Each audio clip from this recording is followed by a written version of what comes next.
সবাই কেমন আছেন? আলহামদুলিল্লাহ।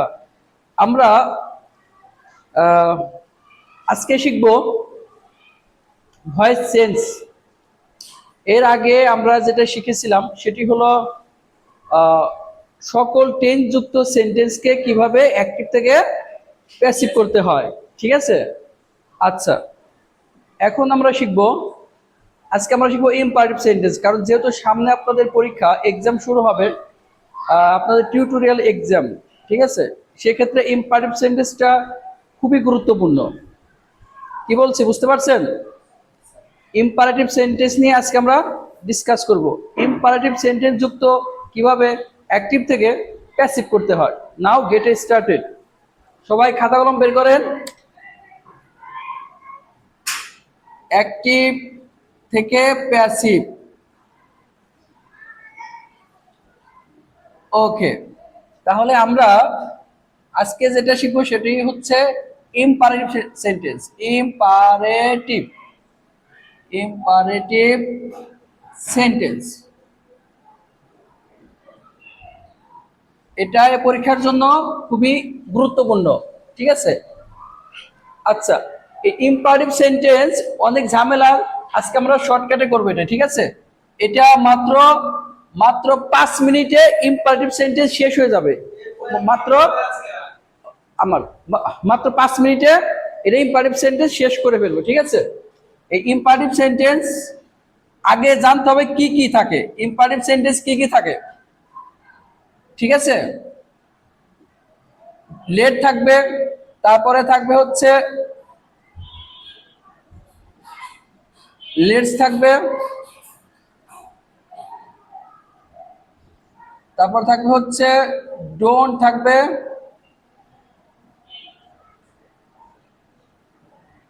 নাম্বার 4। তারপরে থাকবে হচ্ছে প্লিজ অথবা কাইন্ডলি, প্লিজ অথবা কাইন্ডলি। তারপরে যেটা থাকবে এই তো না, এখানে ডোন্ট অথবা নেভার দিয়ে দিই, দুইটা একসাথে। তারপর মূল ভার্ব মানে মেইন ভার্ব যদি থাকে সেই ক্ষেত্রে কি হবে? আচ্ছা, এইগুলোই হচ্ছে আমার ইম্পারেটিভ সেন্টেন্স চিনার উপায়। আমার কি কি থাকবে এখানে দেওয়া আছে। ঠিক আছে? আচ্ছা, এই ক্ষেত্রে লক্ষ্য করেন যে let's, don't, never, please, kindly, main verb অথবা V1 এগুলো যদি থাকে তাহলে আমরা কিভাবে অ্যাক্টিভ থেকে প্যাসিভ করব। ঠিক আছে? বিষয়টা হচ্ছে এমন। এখন এক্সাম্পল দিয়ে দিয়ে আমি বুঝিয়ে দিচ্ছি।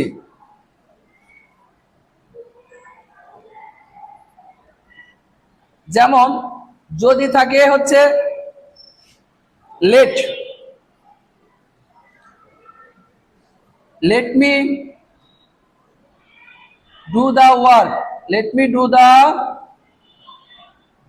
ওয়ার্ক, এটাকে প্যাসিভ করতে হবে। তাহলে কি হবে? যদি লেট থাকে লেট আনতে হবে। কি? যদি লেট থাকে লেট এখানে বসাতে হবে, আর লেট যদি না থাকে সেই ক্ষেত্রে লেট আনতে হবে। ক্লিয়ার?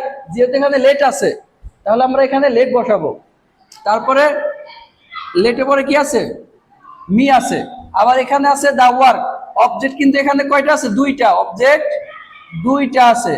সেই সেই ক্ষেত্রে অবজেক্ট যদি দুইটা থাকে তাহলে কি করতে হবে? যদি অবজেক্ট যদি দুইটা থাকে, যেমন মি আছে একটা, দা দা ওয়ার্ক আছে একটা। ঠিক আছে? তাহলে এরকম যদি থাকে আমাদের কি করতে হবে? অবজেক্ট দুইটা থাকলে আমার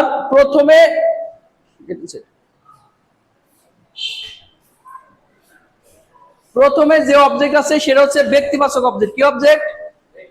ব্যক্তিবাচক অবজেক্ট। কি অবজেক্ট? একসাথে বলতে হবে। কি অবজেক্ট? ব্যক্তিবাচক অবজেক্ট। আচ্ছা, ব্যক্তিবাচক অবজেক্টে আমরা লাস্টে দেব। ওকে? কোথায় লিখবো? একদম শেষে। অবজেক্ট দুইটা, একটা বস্তুবাচক আর একটা ব্যক্তিবাচক। Let the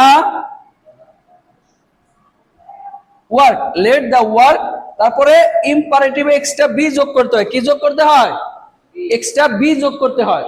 let the work be, তারপরে যে মূল ভার্বটা আছে কি আছে? ডু। এই ডু ডিড ডান, এটা V3 লিখতে হবে। তারপরে কি হবে? বাই, তারপরে মি, এরপরে ব্যক্তিবাচক অবজেক্ট আমরা লাস্টে বসিয়ে দেব। এখন এইটা, এই ডাবল অবজেক্ট, এটা কে কে বুঝতে পারেন নাই? ডাবল অবজেক্ট কে কে বুঝেন নাই? আপনি লেট করছেন কেন? বৃষ্টি হচ্ছে? আচ্ছা, আমি আরেকটা এক্সাম্পল করিয়ে দিচ্ছি, লক্ষ্য করেন, আরেকটি এক্সাম্পল করিয়ে দিচ্ছি, মন দিয়ে শুনতে হবে। লেট দিয়েই, লেট লেট দেম গো, ওকে, তাদেরকে যেতে দিন। লেট আছে, লেট বসাবো, তারপরে লেট অবজেক্ট একটা আছে, একটাই দিলাম, বি গন। ওকে, এখন এই দুটোর মধ্যে পার্থক্যটা কি কে পারবে? এই দুটোর মধ্যে কি পার্থক্য আছে কেউ বলতে পারবেন? এই দুটির মধ্যে কি পার্থক্য আছে? একটা হচ্ছে লেট দেম গো, আর একটা let me do the work. কে ধরতে পারবে? এটা প্যাসিভ করতে হবে, এটা লিখে দেই, তা নাহলে বুঝতে পারবেন না। প্যাসিভ কে? কেউ নাই? এত দুর্বল স্টুডেন্ট হলে হয়? এখানে অবজেক্ট আছে কয়টা? দুইটা, একটা ব্যক্তিবাচক আর একটা বস্তুবাচক। এখানে অবজেক্ট কয়টা আছে? একটা। লেট দেম গো, যদি এইরকম অবজেক্ট একটা থাকে সেক্ষেত্রে বাই হবে না। ঠিক আছে, কি হবে না? বাই বসানোর প্রয়োজন নেই। ক্লিয়ার? আচ্ছা, এরকম যদি একটা অবজেক্ট থাকে লেট যুক্ত সেন্টেন্সে, তাহলে যেটা করতে হবে, লেট থাকলে লেট এখানে বসাতে হবে, তারপরে এই ব্যক্তিবাচক অবজেক্টটা এখানে আমরা বসাবো, বসানোর পরে এক্সট্রা বি বসাতে হবে। কি? এক্সট্রা বি বসাতে হবে।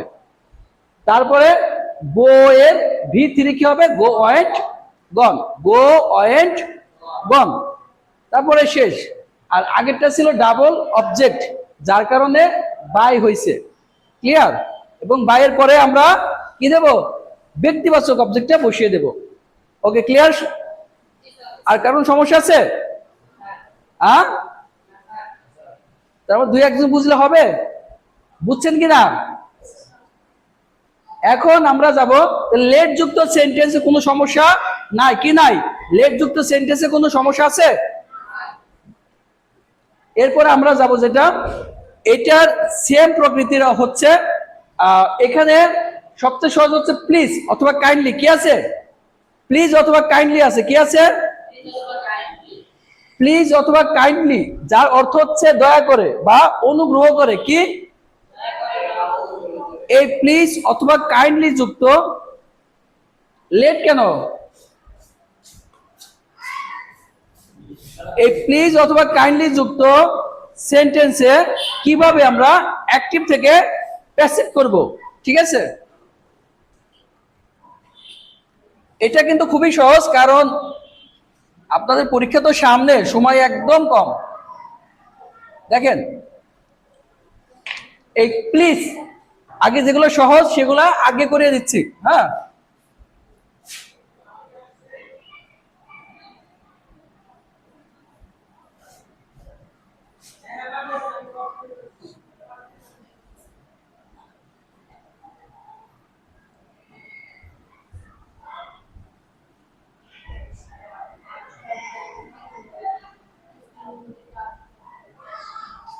প্লিজ কাম হেয়ার, এটা কি করতে হবে? প্যাসিভ করতে হবে। তারপরে কি আছে? Please come here. আরেকটা দিচ্ছি কাইন্ডলি, কাইন্ডলি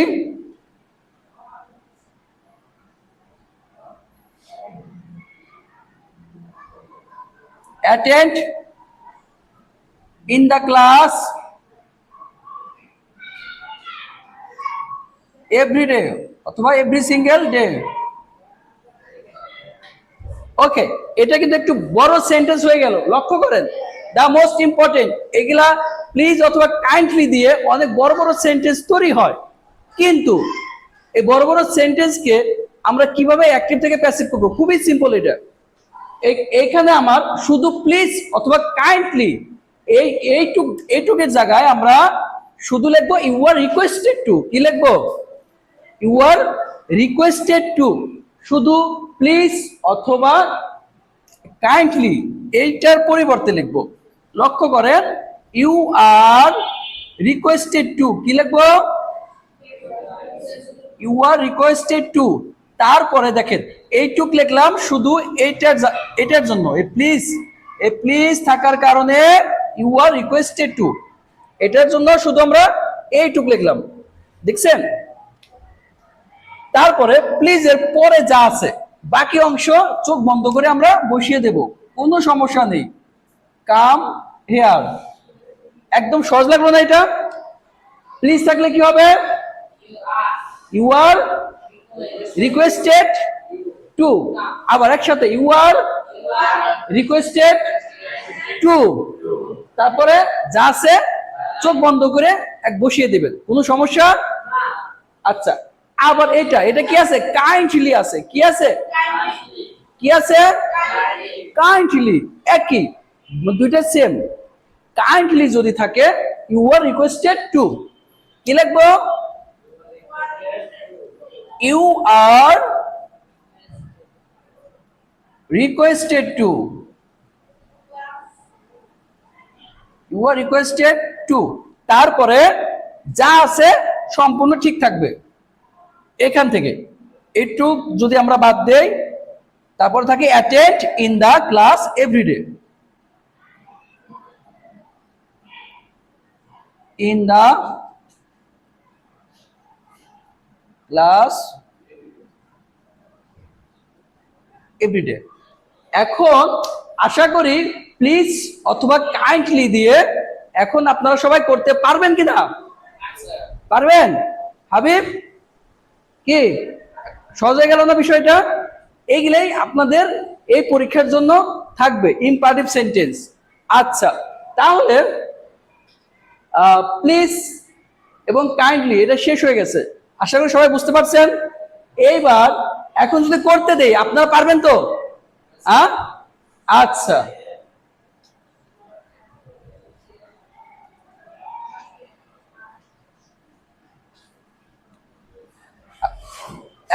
এক সঙ্গে সঙ্গে তারপরে গেছে লেট, এই দুইটা কিন্তু আমরা একবার পানির মতো হয়ে গেছে, তাই না? আচ্ছা, এরপরে আমরা তারপরে শিখবো হচ্ছে এই যে মূল ভার্ব দিয়ে। কি শিখবো? মূল ভার্ব। আচ্ছা, সিম্পল একটা সেন্টেন্স দিলাম, ডু ইট, এটা করো, প্যাসিভ। এরকম ভাবে যদি পরীক্ষায় থাকে তাহলে হতাশার কিছুই নেই। ডু ইট, এটা মূল ভার্ব দিয়ে শুরু হয়েছে, এটাও কিন্তু ইম্পারেটিভ সেন্টেন্স। কি সেন্টেন্স? মূল ভার্ব দিয়ে যদি শুরু হয় তাহলে সেটা ইম্পারেটিভ সেন্টেন্স। আমরা ইম্পারেটিভ সেন্টেন্স এখন চেনার উপায় এখানে আগে দিয়ে রাখছি। এই কয়েকটা যদি ফরম্যাট যদি থাকে তাহলে আমরা সেটা অনায়াসে বুঝতে পারবো সেটা ইম্পারেটিভ সেন্টেন্স। আর কারণ প্রশ্ন আছে, এই মূল ভার্ব দিয়ে শুরু হলে প্রথমে লেট হবে। কি হবে? লেট। লেট মানে অনুমতি চাওয়া বোঝায়। কি বোঝায়? অনুমতি চাওয়া, লেট।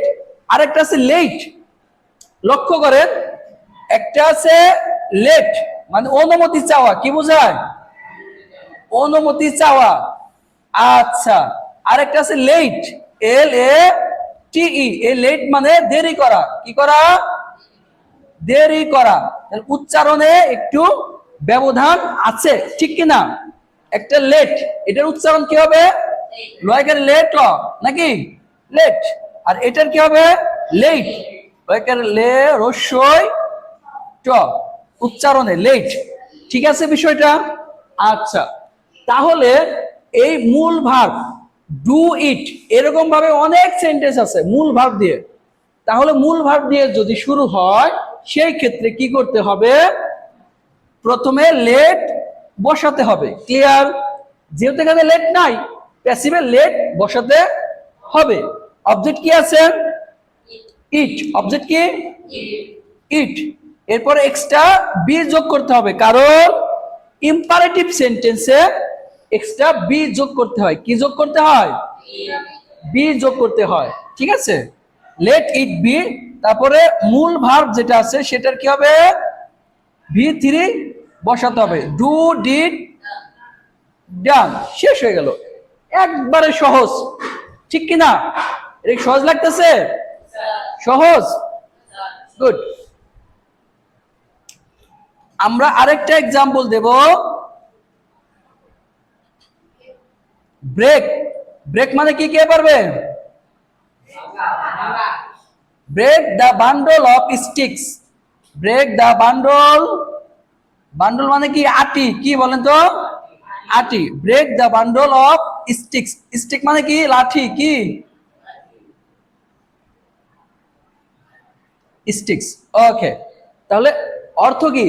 অর্থ হচ্ছে লাঠির আটিটি ভাঙবো, নাকি? এটা কি করতে হবে? এটাও আমরা প্যাসিভ করব। কি করব? প্যাসিভ করে ফেলবো। খুব সহজেই লক্ষ্য করেন। এখানে এখানে কি লেট আছে?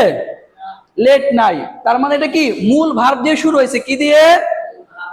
মূল ভার্ব। ব্রেক হচ্ছে মূল ভার্ব, সেই ক্ষেত্রে কি হবে? লেট হবে। কি হবে? লেট। তারপরে কি আছে? অবজেক্ট কি? এই যে দা বান্ডল অফ স্টিক্স। এত বড়, এটা object, the bundle of sticks. আমরা অবজেক্ট কোথায় খুঁজে পাবো? অবজেক্ট ভার্বের পরে কি? ভার্বের পরে কি খুঁজে পাই? আবার একসাথে ভার্বের পরে কি খুঁজে পাই? অবজেক্ট। তাহলে ভার্ব হচ্ছে এখানে ব্রেক। ব্রেকের পরে থেকে, হ্যাঁ, যত বড় হোক না কেন, সবটুকু কি হবে? অবজেক্ট হিসেবে গণ্য হবে। আর সেই অবজেক্টকে আমরা প্রথমে লিখব। ক্লিয়ার? কে? এখন আমরা যেটা করব, তাহলে মূল ভার্ব হওয়ার কারণে লেট। অবজেক্ট কি আছে? Let the bundle of sticks. তারপরে এক্সট্রা বি যোগ করতে হবে। তারপরে যে break, break, broke, broken. Break, broke, broken. ঠিক আছে, ব্রেক, ব্রোক, ব্রোকেন। বলেন তো একসাথে, break, broke, broken. Break, broke, broken. Break, broke, broken.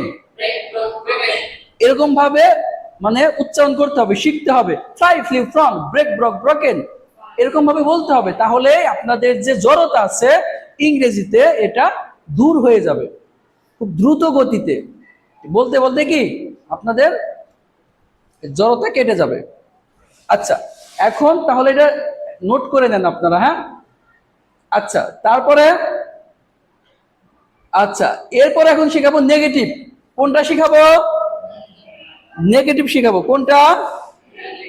Negative শিখাবো। এটা কি লেখা হয়েছে? ডোন্ট, ডোন্ট স্পিক,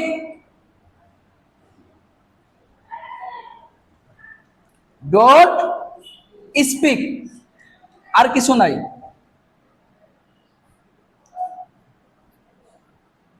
কথা বলো না, ডোন্ট স্পিক। এটাকে কি করতে হবে? প্যাসিভ করতে হবে। নাম্বার 2, ডোন্ট টেল এ লাই। এটাও প্যাসিভ করব। লক্ষ্য করেন আমার এইখানে, এখানে দেখেন ডোন্ট দিয়ে কিন্তু দুইটা সেন্টেন্স এখানে দেওয়া আছে, কিন্তু এইখানে দুইটা কিন্তু দুই রকম, তাই না? এখানে একটা অবজেক্ট নাই, আরেকটার অবজেক্ট আছে। ক্লিয়ার বিষয়টা? একটার অবজেক্ট আছে, আরেকটার অবজেক্ট নেই। দেখেন, যদি নেগেটিভ থাকে তাহলে লেট বসাতে হবে। লেট বসানোর পরে নট, কি হবে? লেট নট, কারণ এটা নেগেটিভ। ডোন্ট, একটা কথা সহজভাবে বলি, ডোন্ট যদি থাকে লেট নট হবে। ক্লিয়ার? ডোন্ট দিয়ে শুরু হলেই প্যাসিভ করার সময় কি হবে? Let not. কি নট? লেট নট কি হবে? এটা মনে রাখবেন, ডোন্ট দিয়ে শুরু হলেই চোখ বন্ধ করে দিবেন একবার। Let not, let not extra b যোগ হবে। বি যোগ হওয়ার কারণ কি? Imperative sentence. কি? ইম্পারেটিভ সেন্টেন্সে বি যোগ করতে হয়। তারপরে ভার্ব আছে কি? স্পিক। কি আছে? স্পিক। স্পিক মানে কি? কথা বলা। কি? কথা বলা। তাহলে স্পিকের ভি3 কি হবে? এটার ভি3 স্পোকেন। স্পোকেন শেষ। এখন নিচেরটা দেখেন, let not be spoken. Don't tell a lie. আচ্ছা, মিথ্যা কথা বলো না। আমার এখানেও কিন্তু ডোন্ট দিয়ে শুরু আছে। ডোন্ট দিয়ে যদি শুরু হয়, late not, let not, let not a lie, let not a lie. Extra আমরা বি যোগ করব। তারপরে টেল, টোল্ড, টোল্ড, ভি3 টোল্ড। আচ্ছা, আগেরটা কিন্তু এখানে অবজেক্ট ছিল না বিধায় আমরা এখানে অবজেক্ট দেই নাই, তাই না? সরাসরি লেট নট বি স্পোকেন। বুঝতে পারছেন? এটা কিন্তু অবজেক্ট ছিল। দেখেন, don't tell a lie, let not, তারপর অবজেক্ট যেটা ছিল এ লাই, এটাকে আমরা সাবজেক্ট করছি। Let not a lie be told. Okay? আচ্ছা, তাহলে এখন এই ডোন্ট দিয়ে আরো আরো প্রশ্ন কি আছে? এই পর্যন্ত কি আপনারা বুঝতে পারছেন? গুড।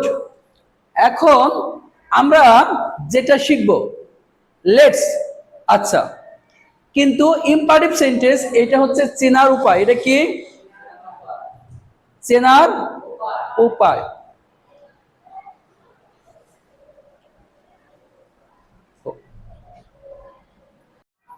Let's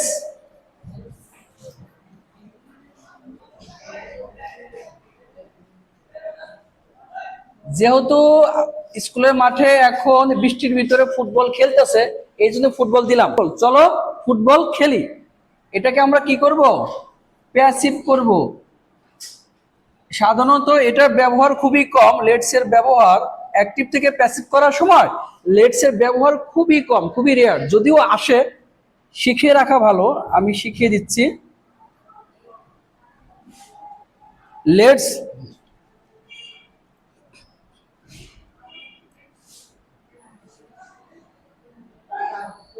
banana. Okay?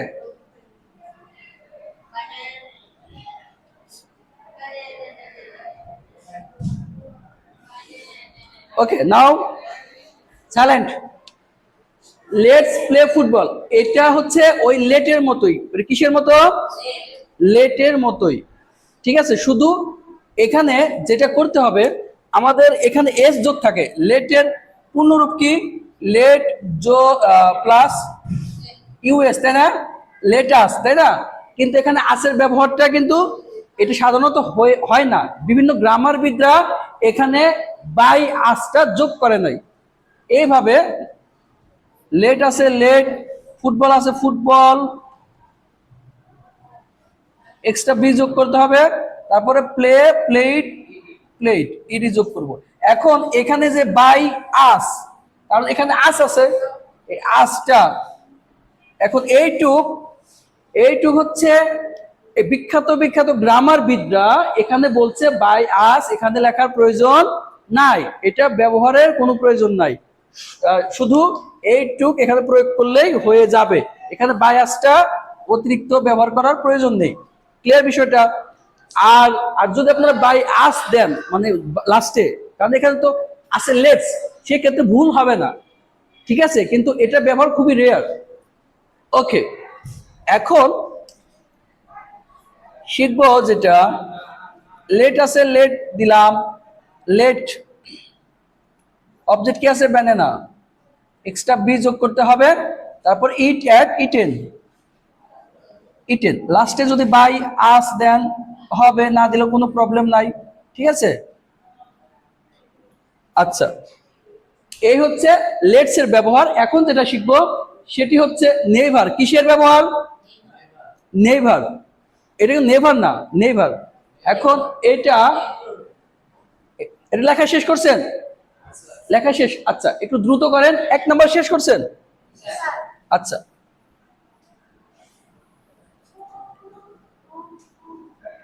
এখন নেভারটা একটু ক্রিটিক্যাল কিন্তু সহজ।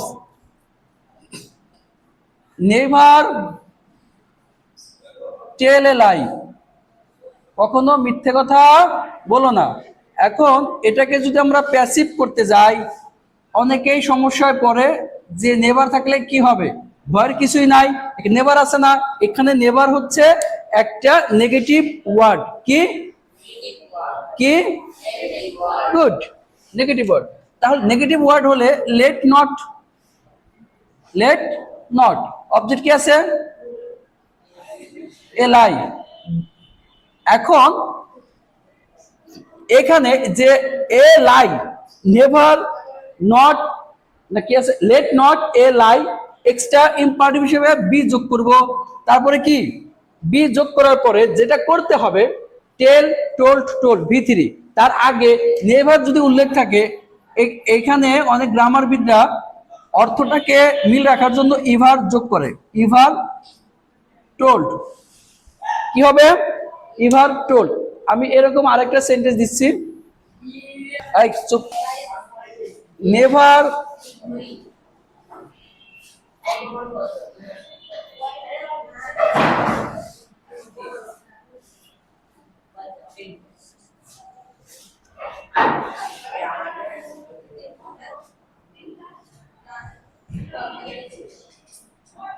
loudly, never